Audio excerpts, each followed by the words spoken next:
Au nom du Père et du Fils et du Saint-Esprit. Amen.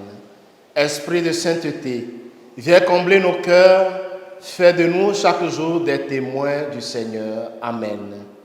Évangile de Jésus-Christ selon saint Matthieu. En ce temps-là, Jésus se mit de nouveau à parler aux grands prêtres et aux anciens du peuple, et il leur dit en parabole: le royaume des cieux est comparable à un roi qui célébra les noces de son fils. Il envoya ses serviteurs appeler à la noce les invités, mais ceux-ci ne voulaient pas venir. Il envoya encore d'autres serviteurs dire aux invités: voilà, j'ai préparé mon banquet, mes bœufs et mes bêtes grasses sont égorgés. Tout est prêt, venez à la noce. Mais ils n'en tinrent aucun compte et s'en allèrent, l'un à son champ, l'autre à son commerce. Les autres empoignaient les serviteurs, les maltraitèrent et les tuèrent. Le roi se mit en colère, il envoya ses troupes, fit périr les meurtriers et incendia leur ville.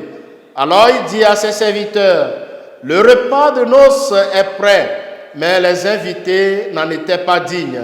Allez donc aux croisées des chemins, tous ceux que vous trouverez, invitez-les à la noce.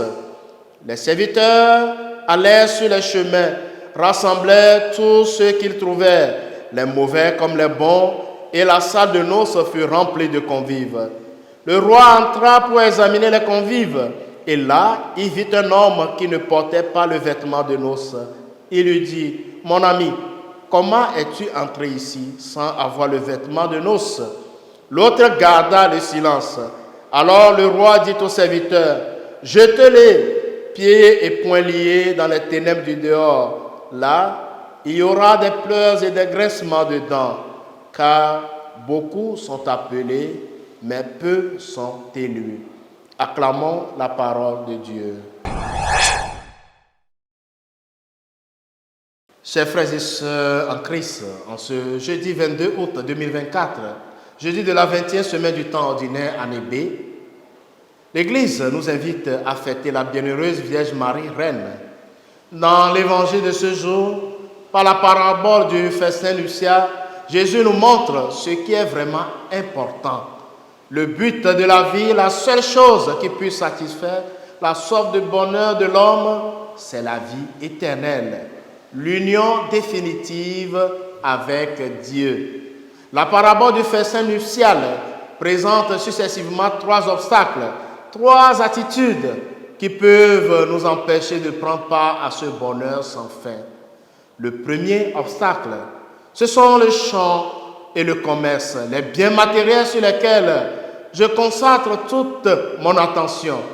Si je ne pense qu'à augmenter le chiffre de mon compte en banque, à gravir les échelons de la réussite professionnelle ou à m'acheter les nouveaux vêtements qui viennent de sortir, alors on aurait beau m'inviter à la vie éternelle, cela ne m'intéresserait pas.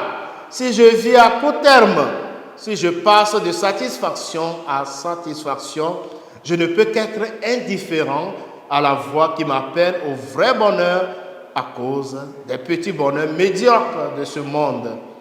Le deuxième obstacle, c'est la peur. Cette peur se manifeste quand j'entends l'invitation divine à la vie éternelle, mais je la considère comme une invasion. La voix de Dieu dérange mes plans. Je considère son festin comme un concurrent, quelque chose qui s'oppose à mon propre bonheur. Le troisième obstacle, c'est le vêtement. De toutes les personnes qui entrent dans la salle du banquet, la seule qui soit jetée dehors est celle qui n'avait pas le vêtement de noces. Si tous les autres ont un vêtement de noces, c'est probablement qu'ils l'ont reçu du roi lui-même. On a dû leur offrir un au moment d'entrer dans la salle. Dans ce cas, l'invité sans vêtement de noces l'a sans doute refusé en entrant, peut-être parce qu'il se croyait suffisamment bien habillé. Seigneur Jésus, dans nos guenilles, nous venons à toi ce matin. Prends nos cœurs, transforme-les et présente-les au Père. Sainte Marie, Reine, priez pour nous. Le Seigneur soit avec vous. Que Dieu Tout-Puissant vous bénisse, le Père et le Fils et le Saint-Esprit. Amen.